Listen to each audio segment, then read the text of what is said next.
अस्सलाम वालेकुम dear students, आज आप अटेंड कर रहे हैं लेक्चर फिज़िक्स क्लास 10th को।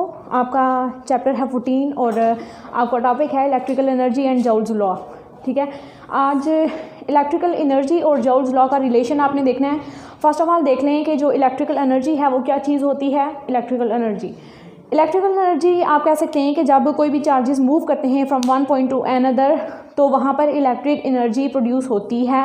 या आप ऐसे कह सकते हैं कि एक चार्ज है, ठीक है, ये एक चार्ज है, इसने अगर मूव करना है पॉइंट ए से पॉइंट बी की तरफ, ठीक है, पॉइंट ए से पॉइंट बी की तरफ। अगर आप कहते हैं कि ये जो पॉइंट है ये हाई पोटेंशियल का है, मतलब कि पॉजिटिवली चार्ज है, चार्ज ने मूव करना है पॉजिटिव से नेगेटिव पॉइंट की तरफ या फिर लो पोटेंशियल की तरफ, हाई पोटेंशियल से लो पोटेंशियल की तरफ या फिर पॉजिटिव से नेगेटिव पोटेंशियल की तरफ यहाँ पर एक चार्ज मूव करेगा। ठीक है, तो वाइल मोशन ये यहाँ से कोई ना कोई एक्सेलरेशन कवर कर रहा है, मतलब कि डिस्टेंस कवर कर रहा है, तो मस्ट भी यहाँ पर इसका वर्क परफॉर्म हो रहा है। ठीक है, वर्क का अब आपको पता है कि जब कोई भी ऑब्जेक्ट एक पॉइंट से दूसरे पॉइंट तक मूव करता है, वो डिस्टेंस को ट्रैवल करता है, उसके ऊपर फोर्स लगती है, तो मस्ट भी वो वर्क परफॉर्म करेगा। ठीक है, अब ये वर्क आपने देखना है कि ये वर्क किस फॉर्म में आपके पास आता है, या फिर जॉल्स लॉ को यूज़ करते हुए आपके पास इलेक्ट्रिकल एनर्जी की क्या वैल्यूज़ आती हैं। ठीक है, अब इसकी एग्जांपल आप ऐसे ले लें कि आप इलेक्ट्रिकल एनर्जी को कैसे जनरेट करवाते हैं।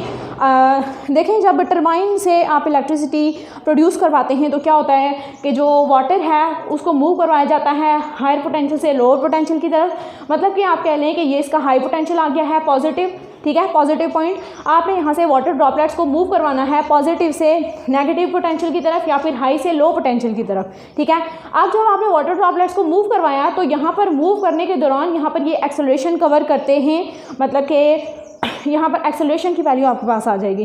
तो जब कोई भी ऑब्जेक्ट है एक पॉइंट से दूसरे पॉइंट तक मूव करता है, उसके ऊपर फोर्स लगती है, वो एक्सेलरेशन या डिस्टेंस ट्रैवल करता है, तो मस्ट भी वो वर्क परफॉर्म करेगा। ठीक है, तो यहाँ पर आपके पास आती है वर्क की कुछ ना कुछ वैल्यू। अब ये वर्क क्या चीज़ परफॉर्म कर रही है, ये जो वाटर ड्रॉपलेट्स हैं वाइल देयर मोशन, ठीक है, जब पॉजिटिव पोटेंशियल से नेगेटिव पोटेंशियल की तरफ मूव करते हैं तो यहाँ पर वर्क परफॉर्म करते हैं वाटर ड्रॉपलेट्स। अब इस वर्क डन को आपने देखना है कि वो जॉल्स लॉ को यूज़ करते हुए क्या वैल्यूज़ देता है। ठीक है, अब एक चीज़ तो ये आ गई है, ये आपके पास आती है इलेक्ट्रिकल एनर्जी के टरबाइन को यूज़ करते हुए। अब टरबाइन में से आप ऐसे करते हैं कि वाटर ड्रॉपलेट्स को मूव करवाते हैं हायर पोटेंशियल से लोअर पोटेंशियल की तरफ। आगे आप जनरेटर्स को यूज़ करके यहाँ से इलेक्ट्रिसिटी इंड्यूस करवाते हैं या फिर इलेक्ट्रिसिटी जनरेट करवाते हैं। ठीक है, एक बात तो ये आ गई। अब दूसरी आ गई है कि जॉल्स लॉ को आप कैसे यूज़ करेंगे। तो जॉल्स लॉ के लिए आप जैसे ये कंसेप्ट यूज़ हुआ है कि पॉजिटिव से नेगेटिव पोटेंशियल आ गया, हाई से लो पोटेंशियल आ गया, वैसे ही आप देखें कि एक आपके पास आता है, आपने एक एग्जांपल लेनी है चार्ज की। चार्ज यहाँ पर आपने रिप्लेस किया हुआ है या प्लेस किया हुआ है, ये चार्ज आपके पास आ गया है Q, यहाँ पर आपके पास आता है पॉजिटिव पोटेंशियल या फिर हायर पोटेंशियल। ठीक है, आपने इस चार्ज को मूव करवाना है इस दूसरे पॉइंट तक या इस दूसरे पोटेंशियल तक। ये पोटेंशियल आपके पास आता है पॉइंट B, ठीक है, ये पहला जो था ये आपके पास था पॉइंट A। अब इस पॉइंट के ऊपर आपका जो पोटेंशियल है वो VA आ जाएगा और दूसरे पॉइंट के ऊपर जो आपका पोटेंशियल है वो VB आ जाएगा। ठीक है, आपने यहाँ पे देखना है कि जो चार्ज है वो जब एक पॉइंट से पॉइंट A से पॉइंट B की तरफ मूव करेगा या फिर पोटेंशियल VA पोटेंशियल से VB पोटेंशियल की तरफ मूव करेगा तो यहाँ पर ये मस्ट भी वर्क परफॉर्म करता है। ठीक है, जैसे ये था कि ये हाई से लो पोटेंशियल की तरफ जा रहा है तो वर्क परफॉर्म कर रहा है, वैसे ही ये है कि ये जब हाई पोटेंशियल से लो पोटेंशियल की तरफ जा रहा है तो यहाँ पर ये भी वर्क परफॉर्म कर रहा है। ठीक है, अब जॉल्स लॉ को आपने डिराइव करना है इसमें से, इन सारी वैल्यूज़ में से। अब जॉल्स लॉ की जो प्रॉपर इक्वेशन आती है वो आपको ये बताती है कि W = QV। अब यहाँ पर जो W है ये आपके पास आता है वर्क डन, Q है ये चार्ज की वैल्यू आ जाएगी और जो V है वो यहाँ पर पोटेंशियल का डिफरेंस आता है। ठीक है, यहाँ पर देखें कि ये जो चार्ज Q है ये चार्ज Q यहाँ पर वैल्यू दे रहा है और साथ में इसके आ गया है ये पोटेंशियल। तो ये पोटेंशियल कौन सा आता है, इन दोनों पोटेंशियल्स का डिफरेंस आता है। ठीक है, दो पोटेंशियल्स आपके पास आए थे, हाई पोटेंशियल और लोअर पोटेंशियल, इन दोनों का जो डिफरेंस आता है वो यहाँ पर इक्वेशन की फॉर्म में गिवन है। ठीक है, और ये जो वर्क है ये वर्क W आपको वैल्यू देगा कि इस चार्ज ने कितना काम परफॉर्म किया है। ठीक है, इसको अगर आप प्रॉपर्ली अरेंज करके बताना चाहते हैं तो ये है कि एक चार्ज Q है, ये जब किसी भी पोटेंशियल डिफरेंस को मेंटेन करता है, मतलब कि एक पोटेंशियल से दूसरे पोटेंशियल तक मूव करके जाता है ये एक चार्ज Q, तो ये कितने वर्क को परफॉर्म करता है। ठीक है, ये चीज़ आपने देखनी है। आप जॉल्स लॉ आपको ये बताता है कि ये आप इक्वेशन की फॉर्म में इसको लिख लेंगे, ठीक है। जो चीज़ आपने सारी थ्योरी की फॉर्म में बताई है उसे आपने मैथमेटिकल प्रूफ देना है उसका, ठीक है। अब ये तो आ गई जॉल्स लॉ की इक्वेशन, ये आपको बता रही है कि चार्ज जब मूव करता है तो वर्क के आगे क्या कंसिक्वेंसेज आते हैं, ठीक है। अब जो आगे इक्वेशन लिखी गई है, देखें ये इक्वेशन जो यहाँ पर यूज़ की गई हैं दोनों, ठीक है, दोनों को आपने रिलेट करना है कि ये जो वैल्यूज़ आपने ली हैं, जब चार्ज है, देखें चार्ज क्यू आ गया है, ये जब किसी न किसी टाइम इंटरवल टी, ठीक है, टाइम लेगा एक पॉइंट से दूसरे पॉइंट तक मूव करने में, तो ये करंट को फ्लो करवाता है, ठीक है।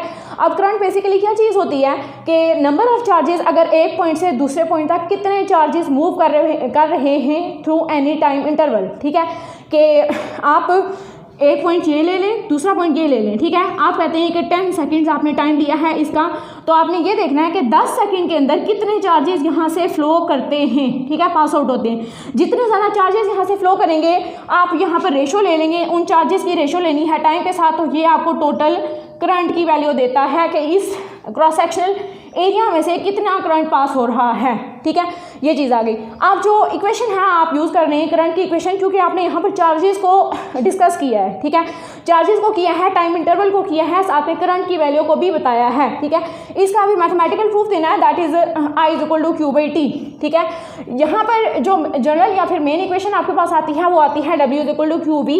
यहाँ पर आप Q की वैल्यू को रिप्लेस करेंगे, ठीक है।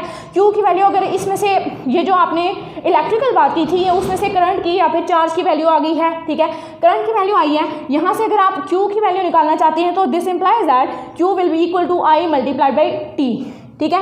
अब ये जो वैल्यू आपके पास आई है इसे आप पुट करेंगे इक्वेशन नंबर 1 में, तो इक्वेशन नंबर 1 क्या इंप्लाई करेगी कि Q और V, ठीक है, ये सारी की सारी वैल्यू जो आपने पुट की है ये Q की वैल्यू है, that is equal to I × T, और ये जो V है ये V एज इट इज़ है यहाँ पर, ठीक है।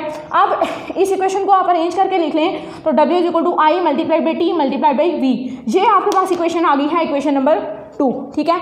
अब जो जॉल्स लॉ है, जॉल्स लॉ की एक इक्वेशन ये आपके पास आ गई है, इसी को थोड़ा सा आप डिमॉन्स्ट्रेट कर लें या इलेबरेट कर लें तो इसकी दूसरी इक्वेशन ये बन जाती है, ठीक है।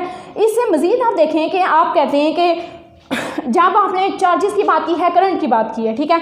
अब जब चार्जेस या फिर करंट पास आउट हो रही है किसी भी सर्किट में से, किसी भी क्रॉस सेक्शनल एरिया में से, तो ओहम लॉ आपको क्या बताता है कि दो पोटेंशियल्स की भी आपने बात की है और करंट की भी आपने बात की है, तो जो करंट है वो डायरेक्टली रिलेट करती है पोटेंशियल डिफरेंस के, ठीक है। आप यहाँ पर V = IR, इस इक्वेशन को आप अरेंज कर लें तो ओहम लॉ आपको ये स्टेटमेंट देता है कि V = IR। आप ओहम लॉ को आप यूज़ करेंगे, ओहम लॉ को बेसिकली यूज़ इसलिए किया गया है कि पीछे आपने थ्योरेटिकल फॉर्म में बताया है कि पोटेंशियल डिफरेंस की भी आप बात कर चुके हैं और यहाँ पर करंट की भी आप बात कर चुके हैं, ठीक है।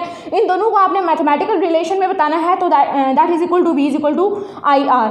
अब जो इक्वेशन 2 आपके पास आई थी ये भी एक स्टेटमेंट आती है जॉल्स लॉ की, ठीक है, बेसिक स्टेटमेंट वही है लेकिन उसको थोड़ा सा आपने इलेबरेट किया है। ये सेकंड स्टेटमेंट आ गई जॉल्स लॉ की। अब इसके अंदर मजीद आप वैल्यूज पुट कर सकते हैं कि V = IR, ठीक है। इसकी जगह पर जब वैल्यू पुट करेंगे तो देखें equation 2 implies that I × T, I × T as it is आ गया, लेकिन यहाँ पर जो V है, V की आपने वैल्यू पुट की है V = IR की फॉर्म में, ठीक है।